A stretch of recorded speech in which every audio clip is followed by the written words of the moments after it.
Ele nasceu no interior do Maranhão, passou uma vida sofrida, de escassez, de dor, e se mudou para Brasília e se tornou um vencedor, um homem de Deus, um guerreiro, na verdade.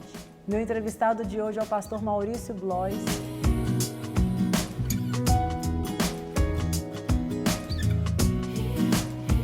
Maurício, primeiro, muito obrigada por você estar aqui hoje no Vida em Conexão. É um prazer receber você e você compartilhar um pouco da sua história.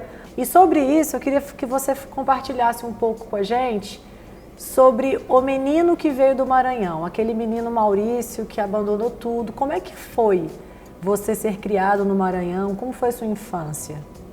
Em primeiro lugar, olá a todos. Obrigado por estar aqui, principalmente Vida em Conexão.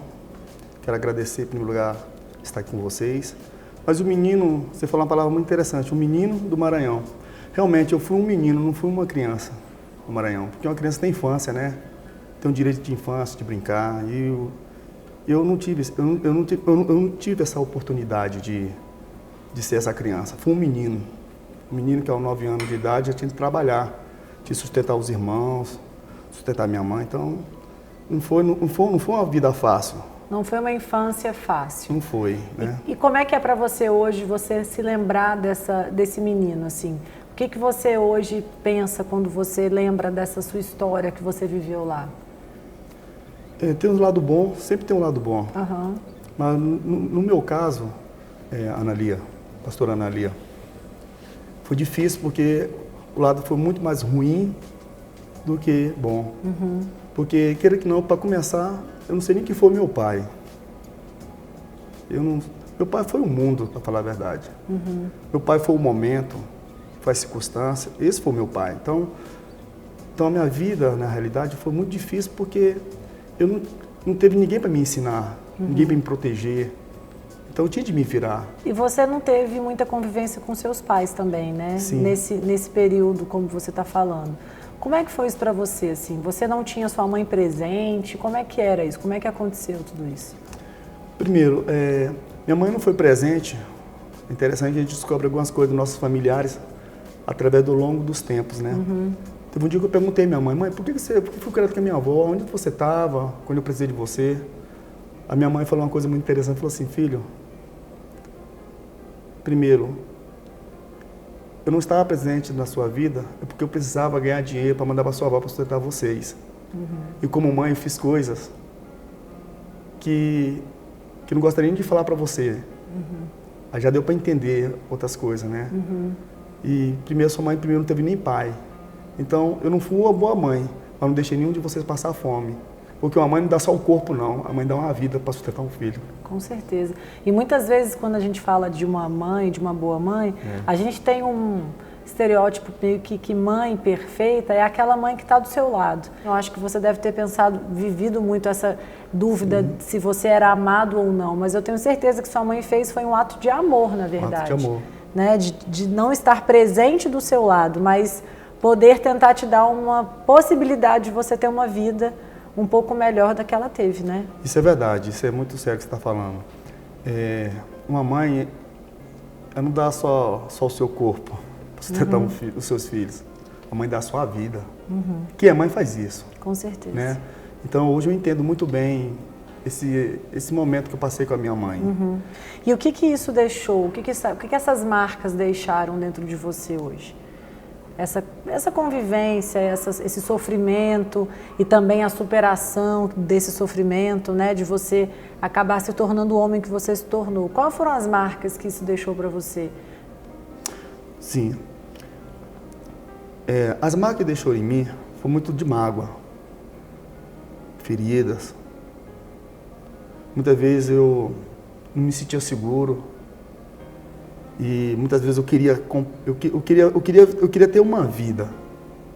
Para mim ter uma vida, eu precisava vencer dentro de mim. E como é que você conseguiu vencer? Isso. Primeiro eu quero agradecer a Deus. Quero agradecer a Deus porque Deus sempre cuida da gente. Porque Ele fala que Ele é o marido das viúvas, né? E Ele é o pai dos desamparados.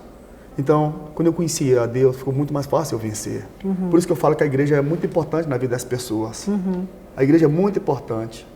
Por isso que eu falo, um pai que não leva os seus filhos para a igreja, vai buscar ele ou na cadeia, ou nas drogas, ou né? na droga, ou levar para o cemitério. Eu tenho, graças a Deus, eu conheci a igreja. Mas antes de você entrar na história da igreja, eu queria ainda ficar um pouco na sua infância, nesse sofrimento que você passou, nessa dificuldade que você viveu. E você tinha um sonho, né, que era ter um balão. Né? Como é que foi essa história? Assim, um dos seus testemunhos acho que mais bonitos e que muita gente já deve ter ouvido falar. Às vezes o sonho é simples, né? Um balão. Aí quando você tem que cuidar pela vida muito cedo, você tem que abandonar muitas coisas. E era difícil para mim ver muitas crianças brincando, né? Com carrinho, não é? Uma no bola, Natal, uma né? bola.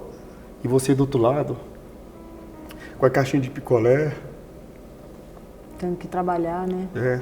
E pensar, poxa, tem um irmão mais novo em casa, tá precisando de... Eu tenho que levar o dinheiro para casa. Ou seja... Uma responsabilidade uma muito responsabilidade, grande, né? Uma criança de 10 anos. Não é brincadeira. Então a minha infância eu brincava com os meus sonhos. Vendo as pessoas brincando, jogando bola, brincando com carrinho. E você acreditava que um dia você ia ter? Hã? Você acreditava que um dia você poderia ter? Ou você só ficava no sonho de ter? Você um dia olhava para aqueles brinquedos e falava assim, um dia eu vou conseguir. Ou você tinha algo dentro de você que falava, já te confortava? Como é que era isso dentro de você? Por incrível que pareça, eu tinha isso dentro do meu coração, um dia eu vou ter. Só que eu não sabia como que eu ia ter. Eu não sabia. Teve um dia no Natal, falando do balão, eu estava querendo receber um brinquedo. Eu sabia que menino acredita em tudo, Papai Noel, né? Claro. Eu fiz uma oração, falei, Deus, eu só queria só um balão. Uma coisa tão simples, né? Só um balão.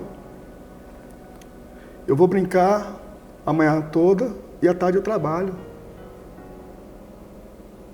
Quer dizer, você ainda deu uma negociada, assim, Deus, por favor, né?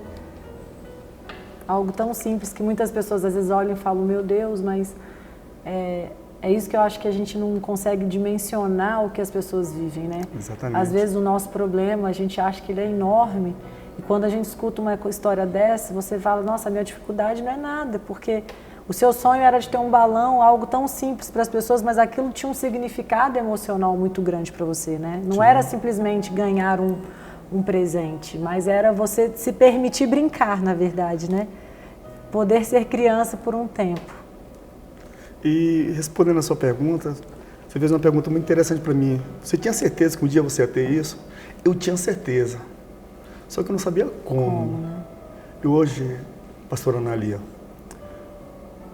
hoje quando eu vejo os meus filhos, o Miguel, a Giovana, o Guilherme, quando eu vejo os meus filhos andando de bicicleta, brincando, às vezes eu chego em casa, cansado do trabalho, da jornada do dia a dia, aquele monte de brinquedo dentro da sala, da sala, eles brincando lá. A minha vontade que eu tenho, sabe qual é? De brincar lá, de entendeu? ficar junto, né? De pegar tudo e falar assim, que vamos brincar. Mas hoje eu aprendi. Aquela infância eu não vou ter, a realidade é essa. Eu não vou ter. Você não vai voltar. Não tem como eu voltar. Não tem como voltar o tempo, né? Não tem como voltar. Mas toda vez que eu vejo os meus filhos você brincando, dando essa possibilidade. Exatamente. Toda vez que eu vejo meus filhos brincando, com seus brinquedos, andando de bicicleta, e tomar um sorvete com o papai, com a família, é como se eu voltasse naquele tempo e brincasse com cada um daqueles brinquedos. E você sente, eu acho que você deve sentir uma satisfação e uma felicidade duplamente grande, porque eu acho que compensa a falta que você teve e você ainda pode proporcionar isso para os seus filhos. Então, aquele sentimento que tinha dentro de você de falar, um dia eu vou ter, isso você alcançou, né?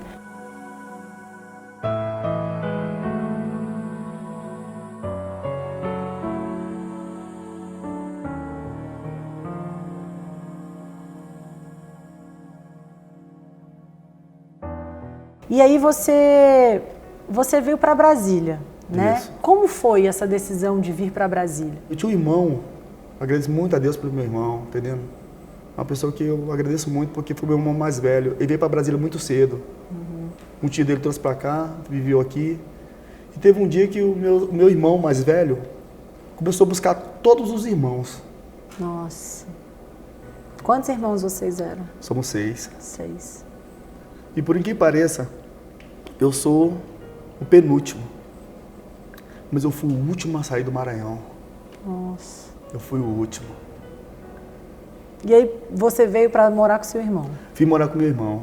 E como é que foi essa decisão para você de falar assim, eu preciso ter uma vida nova, eu preciso reconstruir a minha história? Você via que seu irmão estava tendo um pouco mais de possibilidades aqui. Como é que foi isso, assim? Em primeiro lugar, quando eu vim morar em Brasília, eu não queria deixar minha mãe. Você tinha uma relação muito forte com ela, né, emocional. Porque quando a mãe não tem um pai presente, os filhos passam a ser o quê? O pai, né? O pai, havia até o marido da mãe, o companheiro, né? Às vezes acontece isso. Claro. Mas eu precisava tomar uma decisão. Meu irmão me trouxe para cá. Só que foi difícil vir para cá, porque no Nordeste, ainda você passa fome, necessidades, ainda você tem que trabalhar muito cedo. Não teve um dia da minha vida que eu não queria voltar.